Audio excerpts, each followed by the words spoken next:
Hello, everyone, and welcome to Police Off the Cuff Real Crime Stories. I'm your host, retired NYPD Sergeant Bill Cannon, a 27-year veteran of the NYPD. Folks, I know it was a couple of days ago, but I think this case is very important to discuss. And of course, I'm talking about Ruby Franke and Jodi Hldebrandt, and they were sentenced the other day. And we're going to get into that, and we're going to get into the factors behind it, whether they're remorseful, what this sentence actually means, and we'll watch some of the sentencing from the perspective of the public watching the actual judge and the interactions in the courtroom and what they all mean.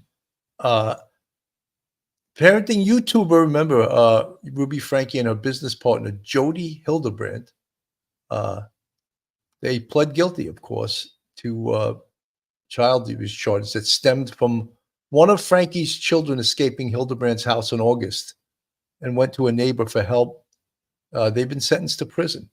Each could serve as much as 30 years, the prosecutor said after the hearing, although that's doubtful. The most severe penalty under Utah law. Franke has been sentenced to 4 consecutive prison terms, which could range from 1 to 15 years each. The Utah Board of Pardons and Parole will determine prison time. This is according to KUTV in Utah. Franke has 30 days to appeal the decision. Hldebrandt received the same sentence of 4 consecutive prison terms, which could again range from 1 to 15 years. Like Franke, Hildebrandt's prison time will be determined by the Utah Board of Pardons and Parole. Franke, who gave parenting advice on her now defunct 8 Passengers YouTube channel, and Hldebrandt, who operated a counseling business called Connections, were each initially charged with 6 counts of aggravated child abuse, a second-degree felony. Each count carried a potential penalty of 1 to 15 years in prison and a fine up to $10,000. So, folks, we're going to get into this a little bit deeper and from a police perspective, but also from the perspective of you guys out there listening to this case. And what does this case mean? And we have an excellent co-host with me today. I won't introduce him yet. So hang on to your seats, hang on to your hats, get ready to enter true crime from a police perspective, the off-the-cuff zone, the police off-the-cuff zone.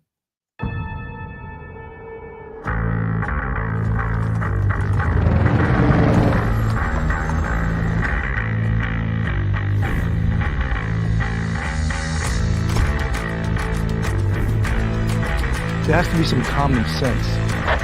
Yes, sir. They have the car stopped in 10th and Ranch, Michael Byler. We still don't know who pulled the trigger.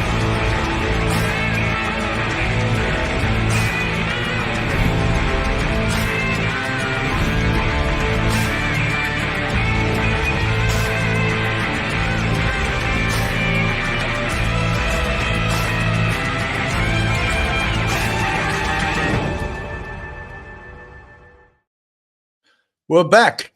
With me today, and thank God I have him with me today because he's the voice of reason, retired NYPD Sergeant, professor at Albertus Magnus College in Connecticut, and attorney. Welcome to the show, Mike Geary. Mike, welcome. Hey, Billy. Good afternoon. Good to see you. Welcome, everyone. You know, Mike, before I show some of the hearing, what are your thoughts on this? And I know we've covered this case a great deal in the past, but some of the thoughts, I believe, when you hear this, the sentence and the parameters of this sentence, 4 counts and 1 to 15 years, that could mean 1 year on each count. Right. So they could do 4 years. But in the case of Hldebrandt, we'll watch some of the judge speaking. I think the judge has had it with her. And if he would have, if the sentencing was up to him, I think he would have really slammed her worse because she's the most egregious of the two here. Not to give a pass to Ruby Franke, but Jodi Hldebrandt is really horrific. Yeah, Billy, it's because of the possible behind the scenes machinations, perhaps, of the Church of Latter-day Saints. We in New York, because we don't have that here, we don't really know what maybe is going on behind the scenes. I would prefer to see what they call a determinate sentence, like 5 years for each, or 1 year for each, or 10 years for each, consecutively or concurrently served. The idea of a 1 to 15 year sentence for each, that's called indeterminate sentencing, and it gives the parole board a great latitude, tremendous latitude, to either keep Hildebrandt and Franke in prison for somewhere between 1 and 60 years, or to get them out, whenever they want, depending on if they when parole board decides that they've been rehabilitated. It doesn't seem to me to give the public a lot of confidence when they hear these really wide ranges. And I think that's sad, because it just leads people to believe that maybe there's something else going on behind the scenes, when maybe there isn't, but it kind of hurts the public trust. Yeah, no, I agree with you, Mike. It's 1 to 15. How does that range get put in there? And it gives them the a way to give them an out and to give them a lesser sentence rather than a more severe sentence. Let's watch a little bit of Jodi Hildebrandt's sentencing hearing right here. Court recalls the matter of State of Utah versus Hildebrandt, case 231501763. Counsel are present. Ms. Hildebrandt is present. Counsel, there is a pre-sentence investigation report. I have read it. Everyone has seen and reviewed that. Yes, Your Honor. Yes, Your Honor. Again, the sentence was stipulated at the time of the plea agreement. What record do we need to make other than going forward with sentencing?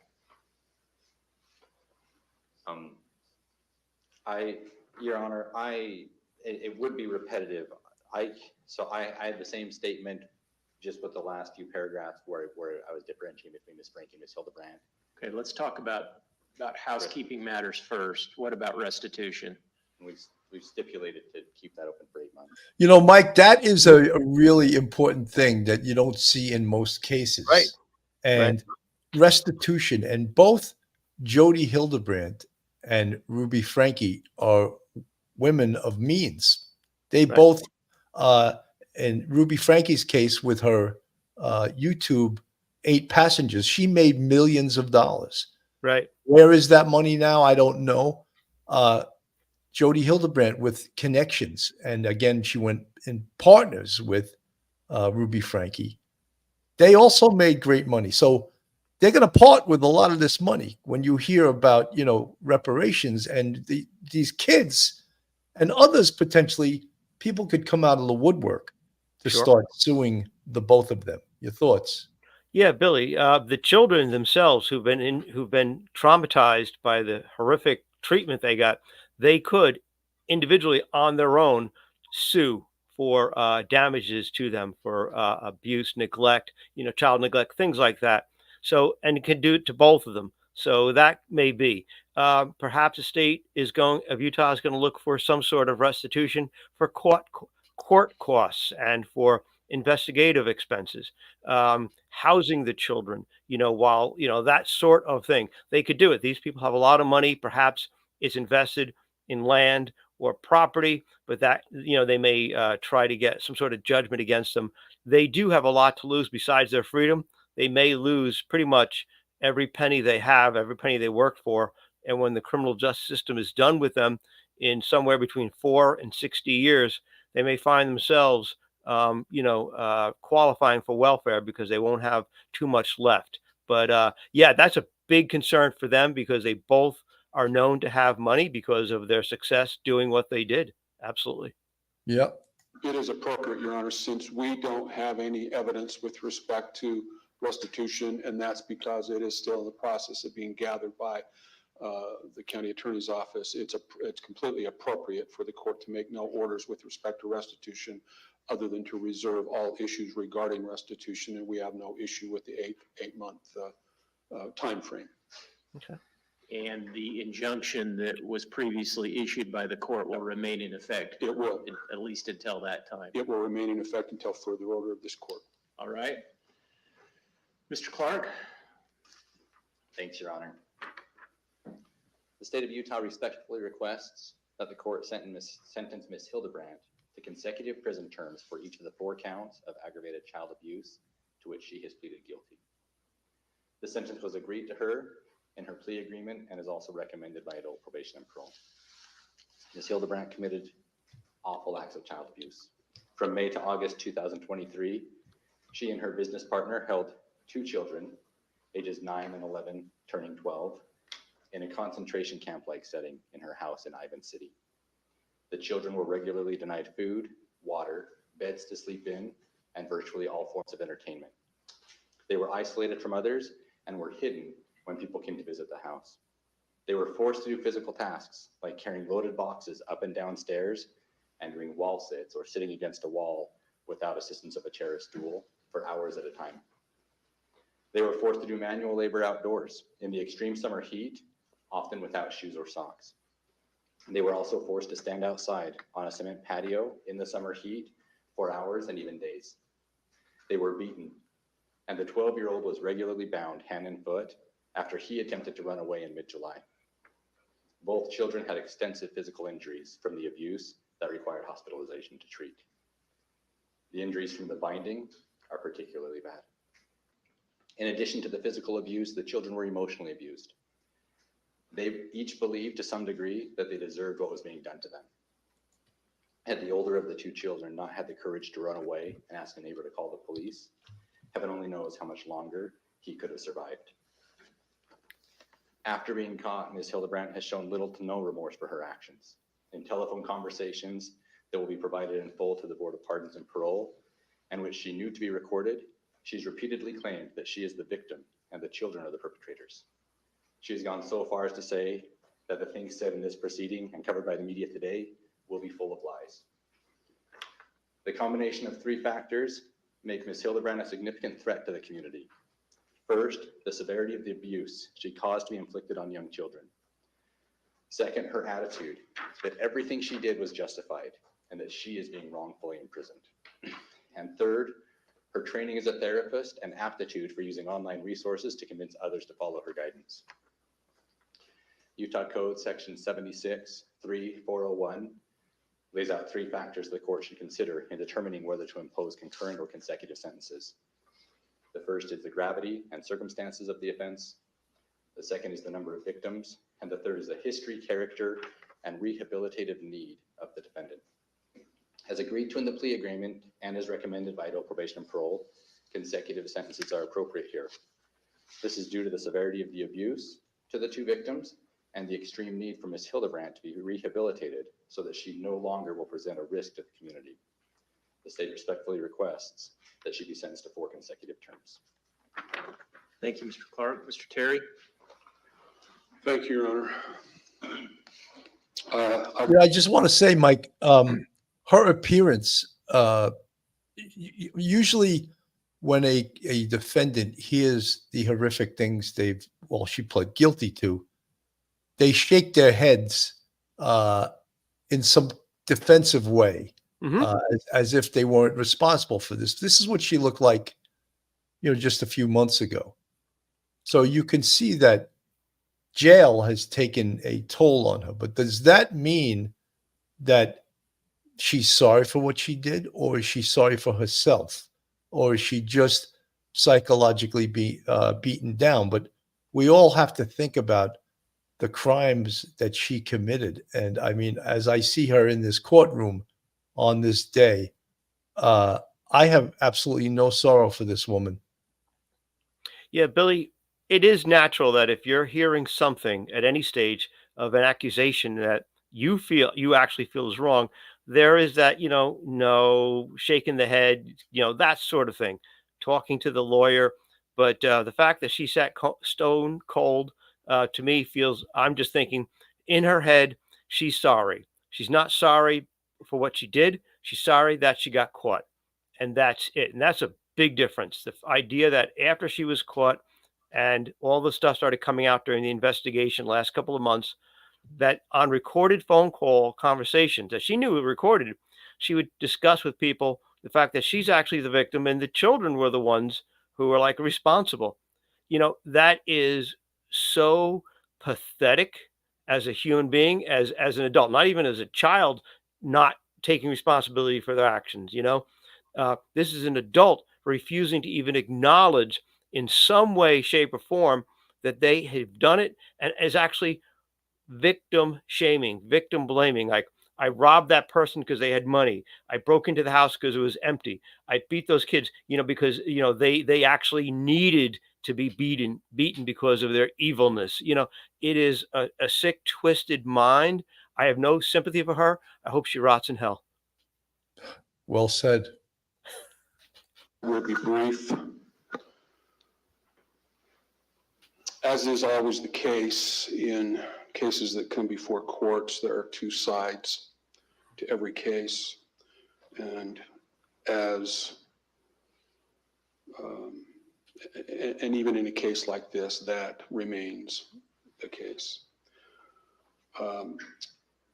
There are many, many allegations regarding these two individuals, Ms. Franke and my client, Ms. Hldebrandt. The only facts in this case that are adjudicated facts are those set forth in the plea agreement. Mike, I can't even believe that this attorney is trying to offer any defense whatsoever, especially in the fact that they pled guilty. So let's let it go. We know they're guilty, Right. and he's acting as if perhaps the only thing that was adjudicated was their guilty plea. So he's talking about another side to this story. I mean, Right. that could, if they weren't sentenced yet, I think that could infuriate the judge. Yeah, because he's saying, look, all the only things that have been adjudicated, meaning a finding, right, a fact, are the things that she pled to. But he's trying to imply that there's other things that haven't been mentioned, but that may actually be somewhat favorable to her or be in conflict with what has been adjudicated. So he's totally unprepared. You can see it's just right off, right, doing attorney 101 by the seat of his pants. How he's not ready with one small statement of showing some sort of recognition of blame. It's sad, but I guess he doesn't have much to work with. I mean, really, he doesn't. Absolutely not. That she entered into freely and knowingly and voluntarily. Those facts, those adjudicated facts, are significant. They certainly provide a basis for the pleas and provide a basis for the stipulated sentence in this case. My experience with Ms. Hldebrandt is that she is not the person that she has been portrayed to be. That's infuriating. Having said that, she has accepted responsibility in this case. She has entered into this plea agreement with a stipulated sentence of 4 consecutive sentences. She did that at the time she entered into the plea agreement, knowing that that would be the court's order. She is before the court today, knowing that that will be the court's order, and she fully accepts that.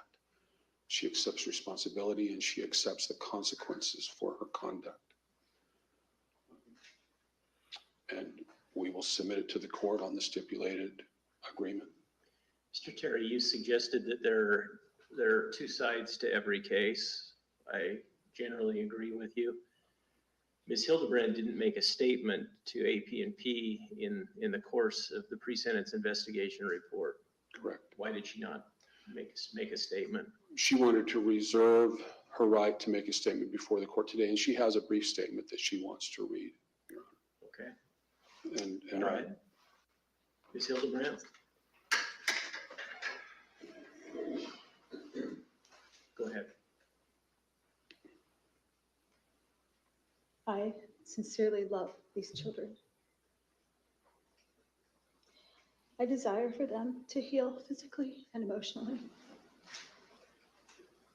One of the reasons I did not go to trial is that I did not want them to emotionally relive the experience which would have been detrimental to them. My hope and prayer is that they will heal and move forward to have beautiful lives. I am willing to submit to what the state feels would be an appropriate amount of time served to make retribution as an outcome.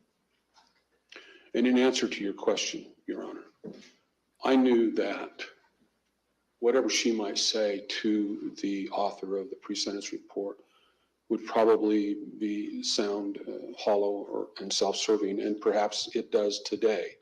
But I know that my client, in the statement that she makes to the court today, that statement is absolutely sincere. Not Does just Ms. Hildebrandt recognize that it's her behavior that caused the harm to the children that she's referred to in her statement? Your Honor, she recognizes that she was, along with Miss Franke,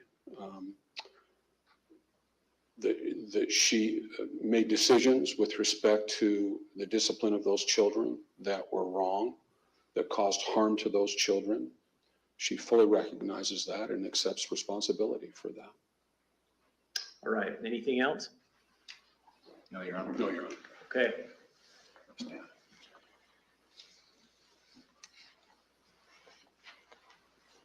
Ms. Hildebrandt, this circumstance is tragic. It's largely, of course, of your making. By any measure, your conduct in this case was disastrous for these children. Adults are supposed to protect children. Adults with specialized training in particular are supposed to protect children. You didn't do that in this case. In this case, you terrorized children, and the results have been tragic. It's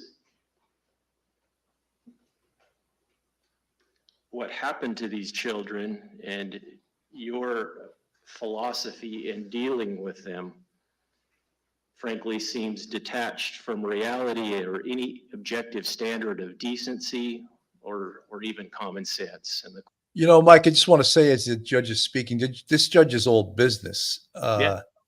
And it would, a judge like this, had there been a trial, I really believe the sentence would have been much, much greater, much harsher, because he's showing no amusement in his voice whatsoever. All business, all seriousness. And I questioned the plea bargain here of the 1 to 15, and we'll get into that a little bit later. But this judge, you know, he doesn't really want to hear what their excuses are for this. And as I said, if he could have decided this sentence and gave a more severe sentence, I believe he would have done so. court finds that it is appropriate that you serve a prison sentence.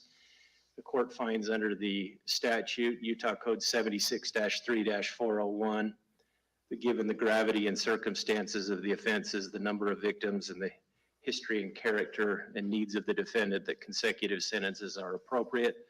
The court imposes 4 1 to 15-year sentences to be again served consecutively for each of the 4 counts of aggravated child abuse. The last thing I do need to tell you is that you only have 30 days to file or perfect an appeal of any error of the court by filing a written notice of appeal with the clerk of the court. If you don't do that, you will lose your right to appeal. That has to be filed in writing, and again within 30 days. You also have the right to the assistance of an attorney and to have an attorney appointed if you cannot afford to hire your own. Thank you. We're in recess. Thank you, Your Honor. Thanks, Your Honor. That's the best part of it, when you could see her walking into jail, you know, and Right. Eventually, of course, it's not going to be jail. It's going to be state prison. She'll be Right. going to state prison. But again, Mike, for us being New Yorkers, it's a little bit difficult for us to understand 4 consecutive 1 to 15s, because we're suspicious. We're suspicious of the parole board. We're suspicious of someone intervening outside with huge political clout and huge money that could somehow intervene in this sentence and get either Ruby Franke or Jodi Hldebrandt a reduced sentence, not because they deserve it, but because of politics behind the scenes. Your thoughts? Yeah, Bill, I would prefer a determinate sentence sentence announced by the judge, 5 years for each count, or 4 years for each count, or 6 years for each count, served consecutively or concurrently. Make it clear, okay? And so that therefore it's on the record from the beginning. Having maybe this is the way they just do it all the time in Utah, where the judge announces the maximum, which is like 1 to 15, without the requirement that he actually pick a number. So that he says, okay, it's 1 to 15 for each one consecutively. That's indeterminate, and that's supposed to be rehabilitative. It's an idea that we've had for many years. We've had it in New York, and sometimes it was really met with disaster, because from this point going forward, the public won't, the decisions about what's going to happen to their treatment, how long they're going to be in, are going to be made behind closed doors in a room that's the public doesn't get to see, by parole board members. And this is where all the machinations of power, money, political control, church control, that sort of thing come into play. I much would prefer the judge make the announcement of a definitive sentence for each count, and just live with that. And let's let the public know what the real deal is. One between 4 and 60 years, there's too much play in there, and I don't like it as a New Yorker. Definitely don't like it. Mike, I totally agree. And again, let's just take a good look at Jodi Hldebrandt, the different faces of Jodi Hldebrandt, and we have to look at her and her face as this sort of evil, controlling. Here's a picture. This is what she looks like after several months in jail, and she'll probably, although someone like her may wind up running the prison, because she has skills in mind control and that type of thing. And I have zero sympathy for this woman. And I also would love to know what has happened behind the scenes. What kind of deal did Ruby Franke make? The deal potentially that scared Jodi Hildebrandt's attorney into recommending to her to take a plea. Because if this would have went to trial and they would have made Ruby Franke the one who was mind controlled and who was controlled by Jodi Hldebrandt, and that's why she did what she did, I think they could have probably proved that.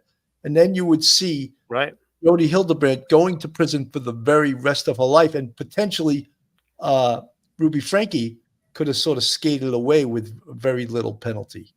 Yeah, you're right. If Ruby Franke went to trial first, she would throw Jodi Hldebrandt under the bus and say, this person manipulated me psychologically, and with her training and with her knowledge, she broke up my family. I became twisted. I didn't understand. I didn't appreciate the consequences of my actions. She told me I was a bad mother, and I needed to give her possession of my children and to show me how to actually, raise them properly.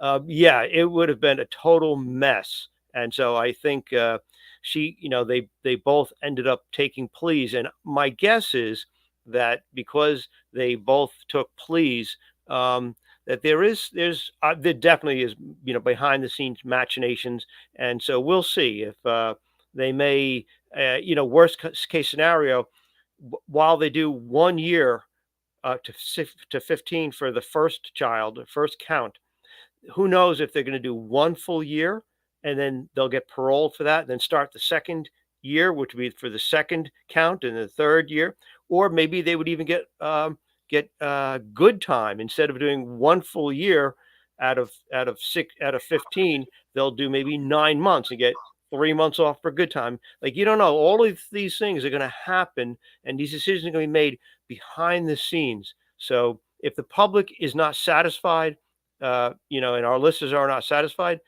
I'm with you 100% on this one. Totally. Well, Mike, the 3 Ps: pardons, parole, probation. I don't trust the people that make those decisions to do the right thing for society and do the right thing, because they are definitely influenced by the politics of the day, and they can make their decisions based upon that.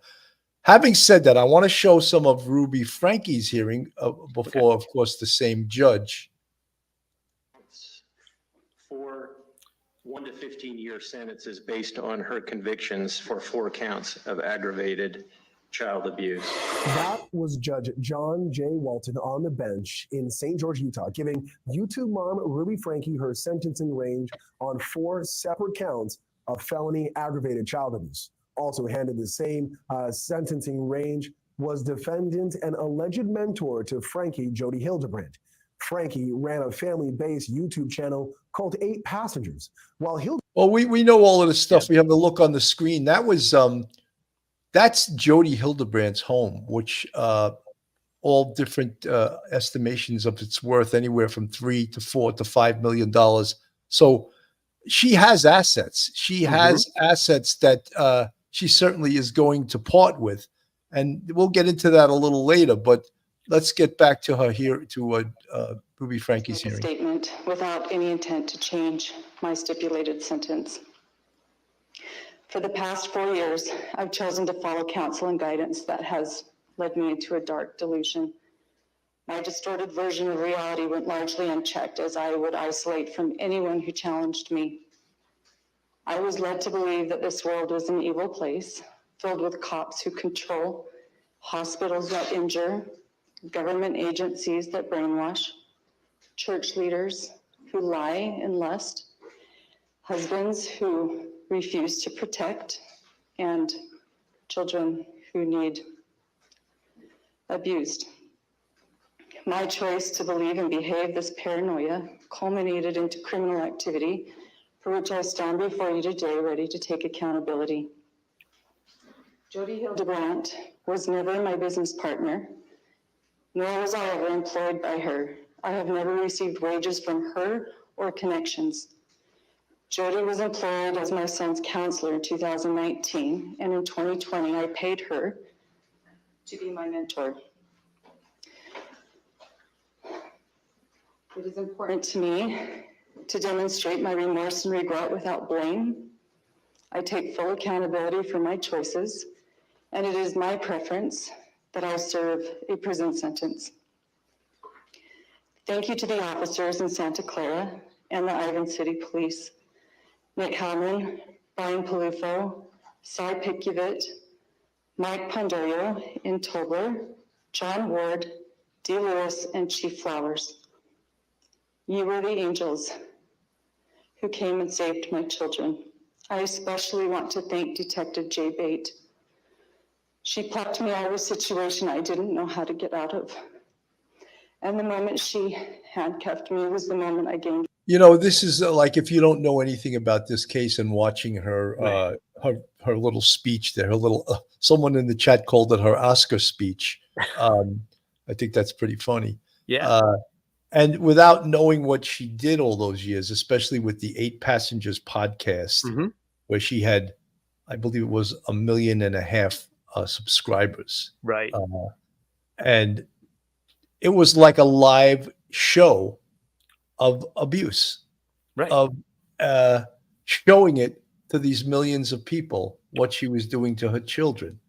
And then somehow that 8 Passengers podcast was taken down because people did make complaints to the authorities. People did make complaints to the police. People did make complaints to child welfare, but yet the podcast was taken down. But then she goes and works with and for Jodi Hldebrandt, where things got even worse.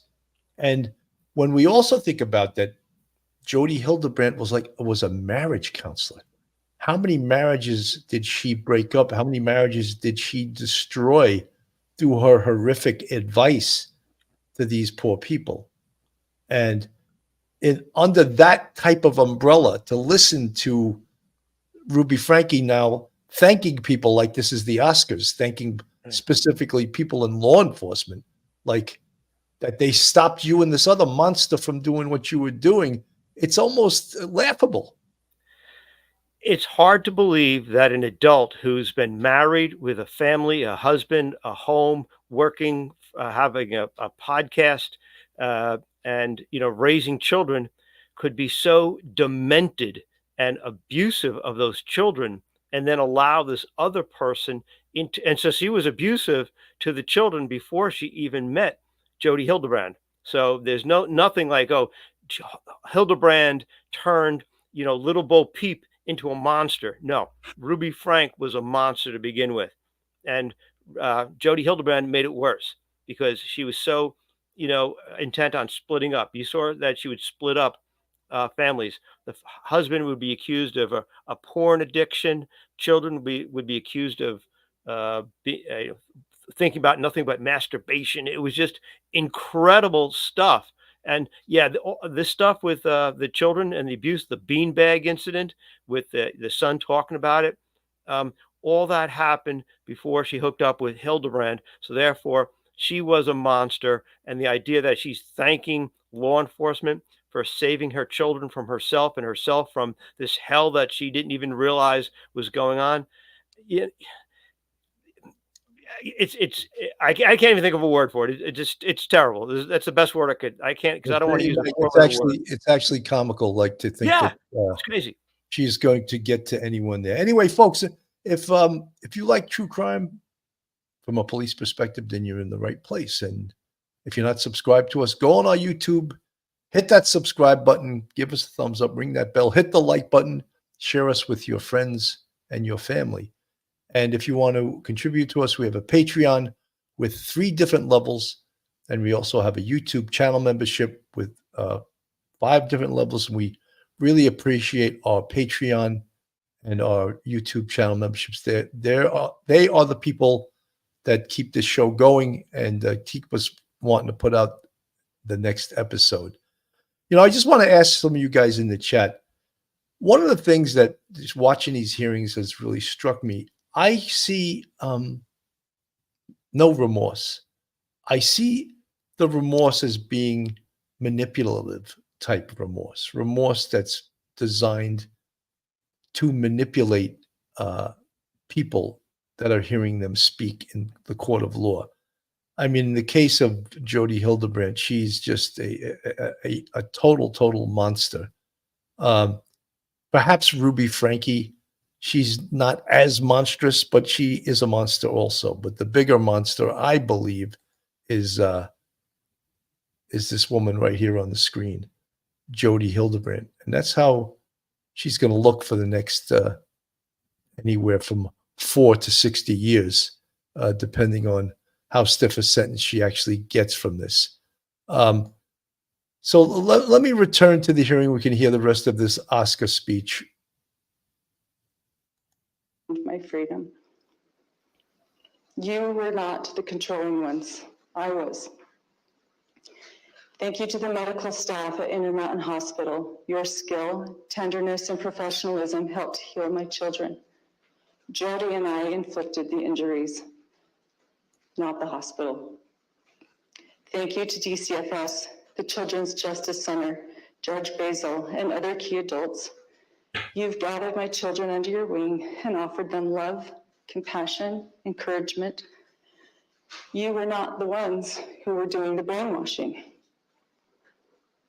Thank you to my Bishop Tom Hawks and my state president, Jim Nilsson,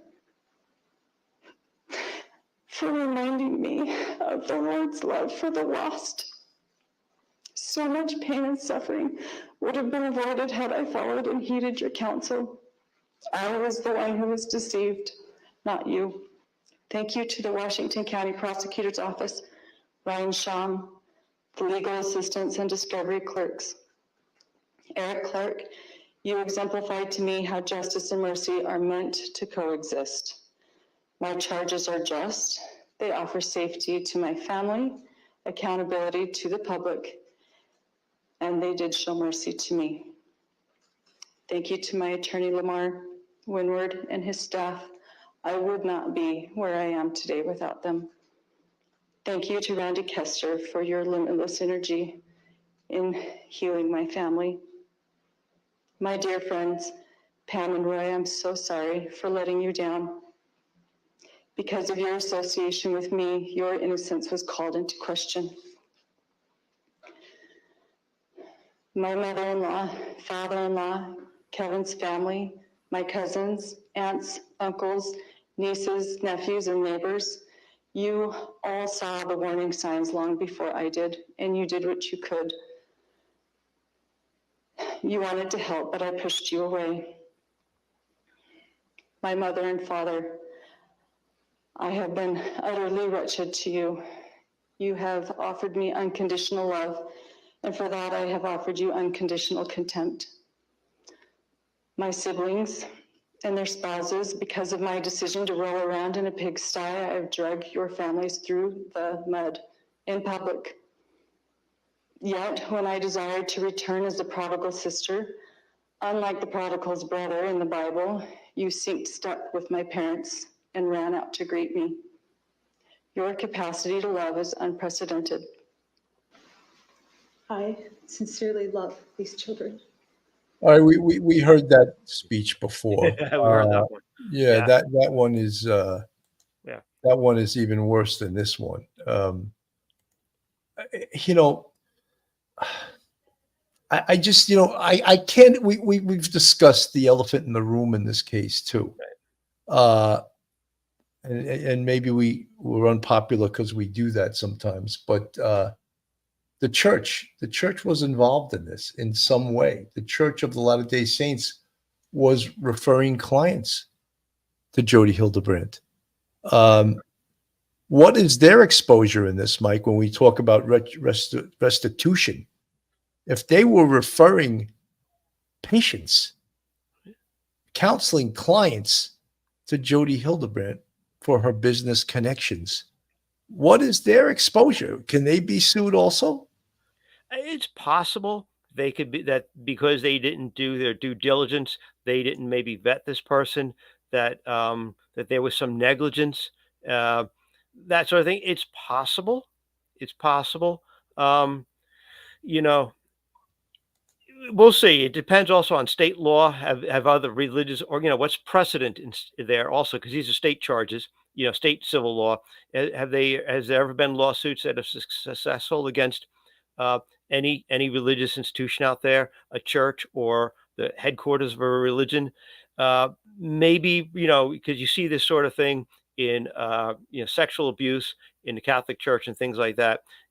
People want to sue the diocese, and dioceses have actually declared bankruptcy over these sorts of things. So it is possible, but it's a law. I think there's not going to be a lot of success because it's difficult. You have to have some sort of proof. You can't just not on a single assertion.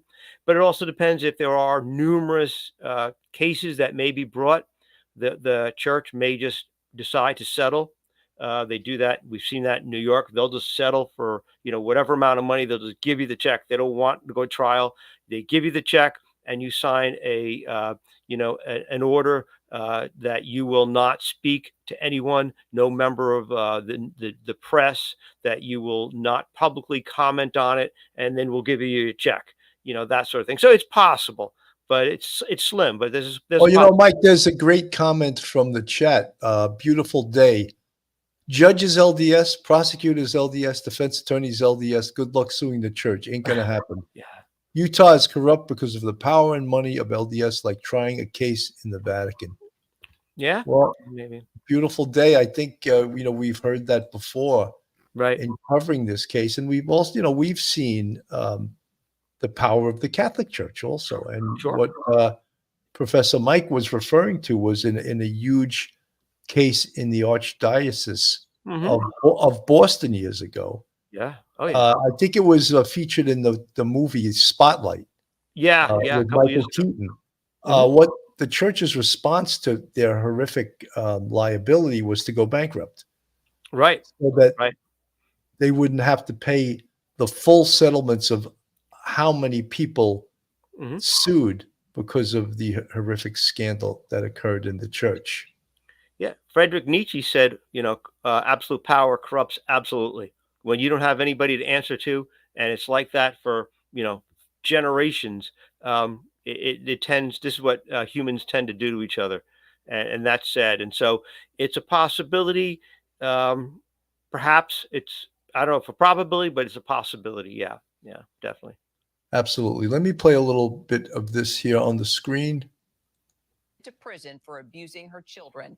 Moments ago, the Utah mother of 6 was sentenced to 4 consecutive sentences of 1 to 15 years in prison on child abuse charges. Her reaction seen right there. Franke and her business partner pleaded guilty to charges after It almost looked like when she was walking into the courtroom, like she was like flirting with pleaded the. guilty to Wait, I'll pull it back Yeah, a little yeah, bit yeah. more. her business partner Just pleaded smiling guilty with to the charges hang on, I'll play it again.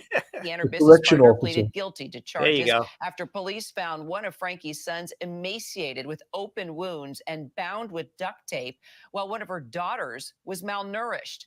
Leading us off this hour, our Phil Lipoff, also our legal contributor and criminal defense attorney, Shauna Lloyd. Phil, let's start with you and just bring us the news on how much time she really is expected to spend in prison.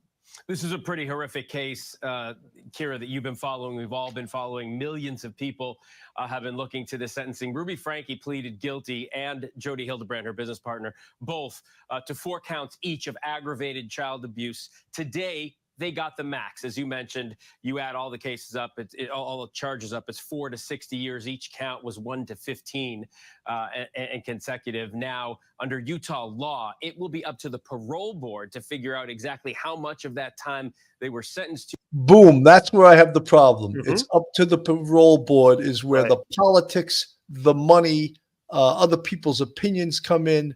I don't trust that. And don't forget, and many of us here have forgotten, they were initially charged with 6 counts. Mhm. 2 of the counts were thrown out. So if there was, say, 6 counts of 1 to 15, then at least they would, have to do even more time than it looks like they're going to do. It doesn't look like look, I could see Ruby Franke being paroled after 4 years. I Oh, really yeah. could. Yeah. With Jodi Hldebrandt, I don't see that, but Ruby Franke, I do. The potential of that. Let me play this again. Will be behind bars. We're told that should happen in about 6 months. By the way, there was a lengthy statement today given by Franke to the court. She referred to her children as my babies, my 6 chicks. That's a quote. And she compared herself to a mama duck. Mama Duck, that's now Mama Done. Shauna, sentencing in Utah works differently than other states, though. So how do you think that played a part in today's decision? Well, what it does is it basically bifurcates them. So the judge makes a determination on whether they'll be concurrently or consecutively, and she looks at the range. And then the parole board is going to look at everything, their total aggregate sentence, how much that could potentially be, what time served has already happened. And then they come up with the exact amount of time she will actually spend in prison.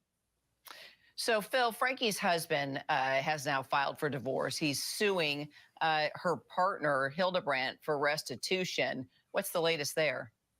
Well, Ruby's husband, Kevin, who you're talking about, was actually in court today with 2 of his adult children for the sentencing. He has filed for divorce, as you point out. He's looking to regain custody of his kids. He was estranged from Ruby. Now he has filed for divorce. He's also suing Hildebrandt for restitution. He says his kids are going to need years of therapy because of what they went through. During her lengthy statement in court today, Ruby called Kevin the love of her life. And as he heard that, our folks who were in court to see it say he kind of shook his head. He turned red, was very emotional, and then just simply put his head in his hands. He seemed like a very weak husband based on his actions. He was sort of kicked out of the house when his wife goes to live with Jodi Hldebrandt, and he wasn't seen for I believe, almost 14 months. So I just find him as a non-factor in this case, although I felt, as we covered this case, that he had some culpability too. Don't forget, he was number 2 during the 8-passenger podcast that they ran for several years. And all of a sudden, he's the aggrieved one. And I don't doubt he's aggrieved because Jodi Hldebrandt was advising his wife to get rid of him and that he was evil and he was this and he was that. So yeah, he was part of that too. But I don't believe that he was a very strong man in this case. Your thoughts, Mike? Yeah, he doesn't get Father of the Year award from me either. Remember, there was a video of him trying to talk the police into arresting his daughter, the oldest daughter, for burglary when she came back to the house after she'd moved out to get like her laptop.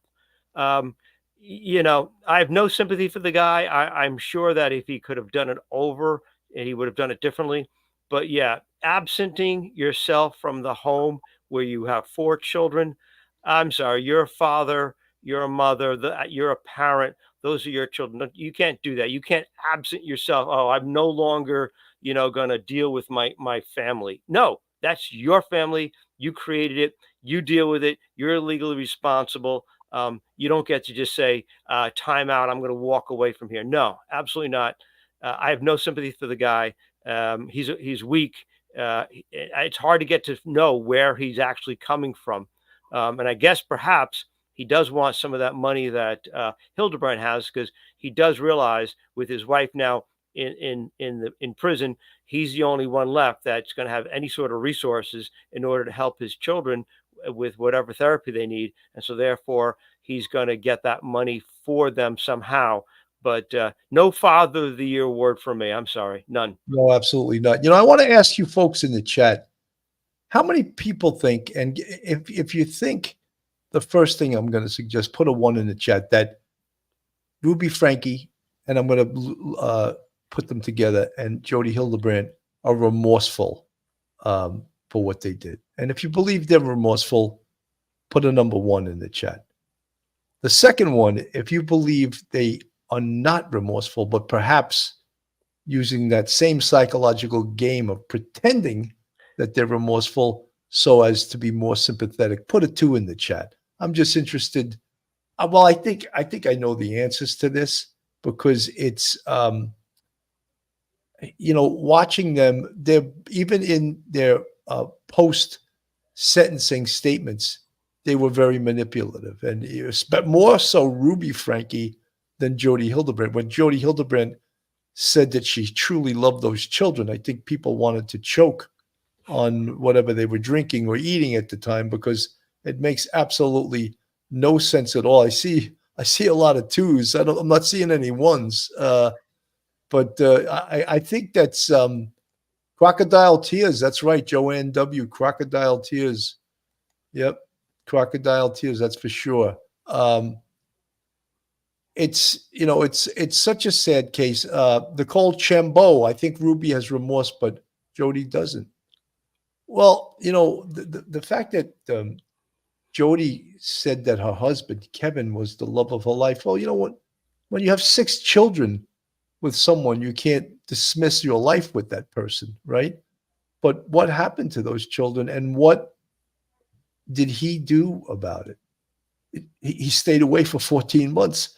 He knew the situation his kids were in. I think he could have been a little stronger presence, And again, so many people have told us through this case, well, the church was involved in this, and perhaps that's what intimidated him to stay away, and stay away he did for almost 14 months. And now he's divorcing Ruby. Could that also be a financial reason?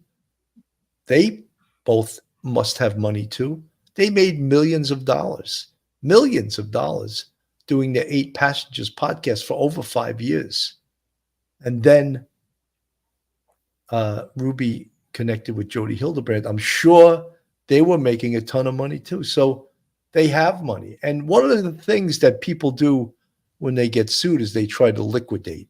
But I think an order went out that Jodi Hldebrandt was not to sell that home that you see in this picture, or this home. There is a better picture, that she'd be forbidden to sell that home, which is a huge asset. So potentially, yes, that home, if it's not owned by the bank, could be taken in restitution to pay for the damage that she's done. How about all the other people that no doubt will be coming out of the woodwork? And I'm not saying they don't have a reason to come out of the woodwork, to sue Jodi Hldebrandt over her horrific counseling of them. Mike, your thoughts with that? Yeah, Jodi Hildebrandt has a lot more legal vulnerability here when it comes to losing all of her assets, because she was the one who was counseling a number of people. Probably, Ruby Franke is going to have probably her if there is possibly a lawsuit somehow with the children, I don't know. You got the divorce with the husband, and they'll be fighting over assets because he'll want to try to protect that as much as he can from her, sever their relationship so that if anybody ever goes after her, he's not going to pay. But Hildebrandt, yeah, she has a lot of vulnerability because any of those husbands or any of those couples who may have been divorced or may have followed her ridiculous advice, whatever they did, split up, things like that, they could perhaps sue her for malpractice and things like that. Yeah, she's looking at bankruptcy, and she's looking at I don't have any sort of faith that people are going to be fully restored in any way. Money can't do that, but I imagine that whatever her assets are, they're going to be put into a pool, and everybody's just going to get like one piece of the pie, like that sort of thing. But it's going to take a couple of years, and it's going to take a lot of time and effort to do that. And in the end, will you be able to make someone whole by just giving them a check? I don't think so. But whatever happens, and whatever money they lose, it's well deserved. It's a well deserved loss. Here's the picture on the screen of Kevin Franke and Ruby Franke. And again, 6 children together. So when she did make that statement that Kevin Franke was the love of his life, apparently he got all emotional about it because there is 6 children between them. But so many things went wrong in this case. And, it's amazing to me and amazing, I think I could speak for both of us, how long this went on. And had the one child not escaped, it would still be going on. And we mentioned how many times this was reported to the police. And I forget, it was in Utah, it's called something different. We would call it the Administration of Children's Services, Right. Bureau of Child Welfare. They changed the name of that every couple of years. They were notified numerous times and did nothing. So where is the liability there, Mike? Obviously bad things were going on. And even when the police responded to the home and they knew that the kids were in there alone and they didn't break the door down to get in there when there was an allegation of imminent danger. I was shocked at that. Yeah, there is, like, we've seen this in New York City with, you say, Administrative and Children's Services. Every couple of years, for people who aren't from like the New York area, every couple of years there'll be a tragedy where a young child will die, and they'll go back and they'll do an investigation, and they'll find out that the parents have been, a case file opened up on them because of child neglect, child abuse, and that happens unfortunately frequently. And it's same here. They have an open case, and they don't really, for lack of, police powers, but I don't really think so. I think if you have anywhere in America, if there's a case of an allegation of child abuse or child endangerment, that you're going to take down that door, you're going to climb through that window, and nobody's going to fault you later on if after all is said and done, you find that those children are perfectly healthy and happy, because if they're home alone and they're under like 18, where's the parent? So the parents won't be able to complain about what the police did. By not actually being proactive, you leave the child and those children in a very vulnerable position, and therefore you're putting your career on the line, your liability as a police officer for not doing your job under state law for negligence. So it's possible they could be held liable. Thank God that young boy got out of that house, or he and the younger daughter may have died by this point. Two very good points, Mike. But in the chat, a Utah person, Joanne W., has reminded us that in Utah they call it the Department of Child, Thank you. Family, and Youth Services. Joanne W., thank you so much. Wanda Courtney, Hildebrandt house for sale on Zillow since January 2024. Sorry, misspelled it. It's okay. Wanda, that may be the case, but I would think there must be some kind of lien that if it is sold, the money does not just go to her. I would think that she's getting sued from left and right. I don't think these lawsuits would allow that money to be unaccounted for. Your thoughts, Mike? Yeah, I think that they could put a stop on it. And who knows if the county is going to do that? Have the sheriff seize the house, and then later on have it, sell it at auction, and make sure that the money goes into the county's coffers, and that the county would then, write checks to hold it, and then write a check for if they ever have to give that money to any sort of victims. But I would like to think that they would do that. Hopefully they would. Hopefully they've already got a hold on the house, and to do that and prevent that, because once she gets the check, if they haven't done that, once she gets the check, she's going to try all her might to hide it. Yeah, I don't think she's going to be able to do that. Let's finish the ABC report on this. Well, Shauna, the judge read victim impact sentences as well. I'm sure that had some type of impact here on Frankie's sentencing. Absolutely. And when the board looks at it, let's remember, they're also going to look at anything that can increase that sentence or mitigate it. So the fact that these were children, that's going to be factored into the board's decision. They're going to look at the extent of the abuse. All of these items are going to be factored into that decision, and exactly how much time from 1 to 15 years they'll receive for each charge. All right, Phil Lipoff, Shauna Lloyd, appreciate you both so much. And for more on how Ruby Franke rose to fame and whether there were missed signs. Well, something we know all about that. We know how she rose to fame. We know how this all went down. And luckily, not all these cases, well, I'm not saying this is a happy ending. No. But it's a much better ending to this case than happens in some other cases where a child winds up dead because no one reported it. Nobody did the right thing. And it's allowed to go on beyond how long it should have ever gone on. Mike, let me just go to a quick commercial. Folks, if you're looking for a great attorney in the New York City metropolitan area, then Joe Murray is your man. You can reach Joe on his cell phone at 718-514-3855. Email him at joe@jmurray-law.com. Go on his website, jmurray-law.com. Joe is a retired NYPD police officer and a fantastic defense attorney, and a huge supporter of the Police Off the Cuff podcast. We always like to give him a shout out for that. So, the whole premise of this little show we did today was, and I put the thumbnail up on the screen, and we know that they were sentenced a couple of days ago, but our big question was there any remorse shown? And in my opinion, no, it was self-serving remorse. It was remorse designed to be heard by the parole board. When it comes up time for, say, Ruby Franke or Jodi Hldebrandt to be considered for parole, those statements are in record.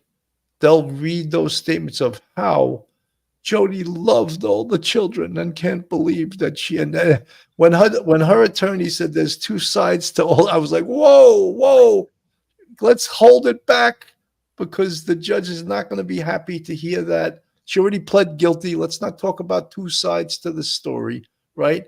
And then, of course, someone in the chat said again, it was funny, that Ruby Franke gave an unbelievable Oscar speech where she thanked half of Utah in the courtroom. And that was not very believable either, Mike. Yeah, Billy, those statements are on record, and they will be able to point to those statements to show remorse and therefore entitlement to some sort of break, maybe early parole, that sort of thing. And again, those decisions are going to be made by a parole board behind closed doors with no accountability to the public. And there's not much the public can do about it. But that is very serious. And they already knew what the sentence was going to be.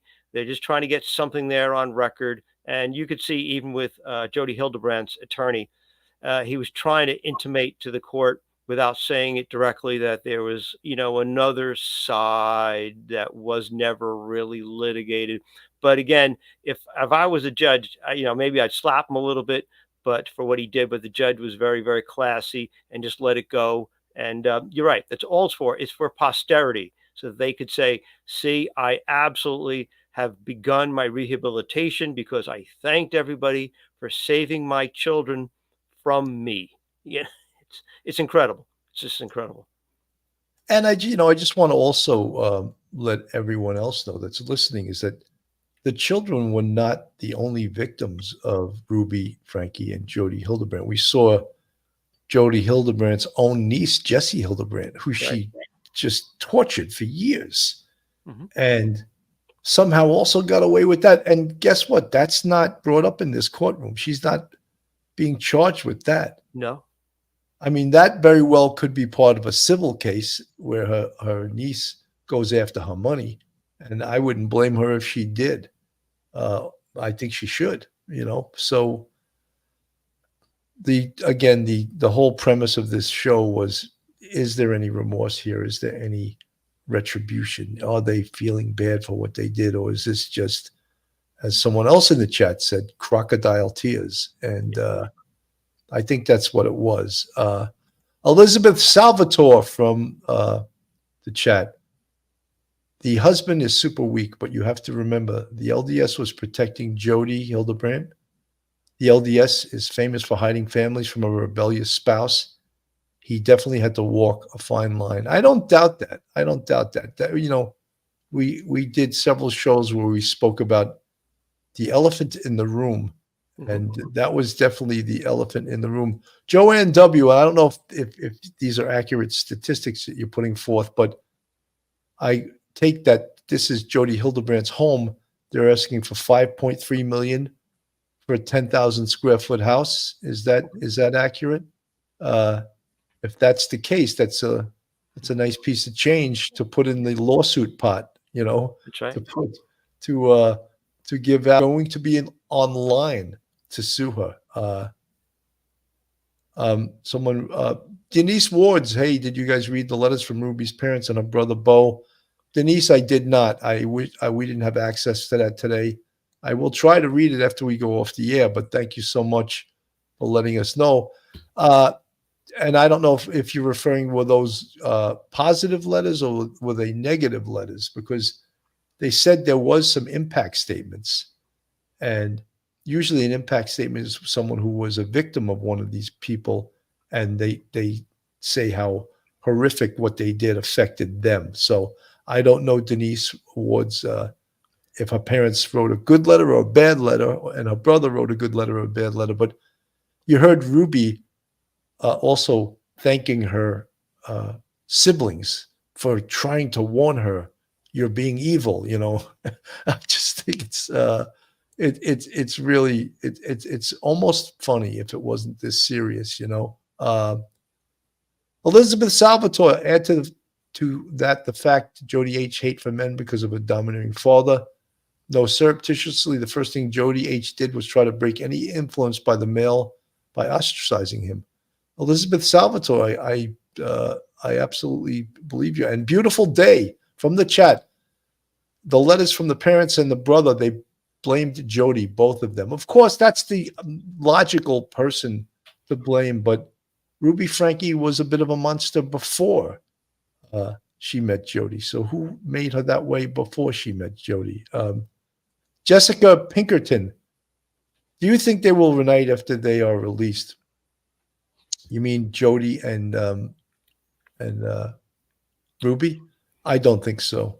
I think that if they get out early, they will be under the supervision of parole, because that sentence, 1 to 15 consecutive, 1 to 15, I would imagine you have to do at least 4 years. So that means they still have all those other years that they're under the supervision of parole. So if they do anything wrong, which would be to deal with each other, could put them right back in the slammer.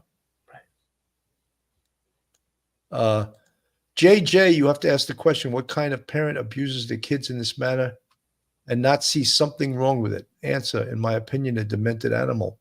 Parents who see no wrong with it are dangerous. I agree, JJ, absolutely. A lot of comments. Elizabeth Salvatore, again, not surprising, that is, you could see the sheer resistance of Jodi H. when she talked around her actions. Prosecutor was clear her jail calls. She blamed the children and the law. Of course, she's what we refer to as a narcissist, right? Right. As a narcissist, and it's everyone else's fault other than hers. All right, Mike, we're going to wrap this up right now. Your final thoughts. Final thoughts. If everyone in the chat and everyone who's listening, it feels a little bit left unsatisfied by what has happened with Hildebrandt and Franke, join the club. I'm right there with you 100%. Let's just hope, keep our fingers crossed that the parole board, parole and pardons and whatever they call it in probation in Utah, does the right thing and really does consider the fact that these were children who were abused, and they were abused for years, and that they do the right thing and give both Jodi and Franke the just punishment that they deserve.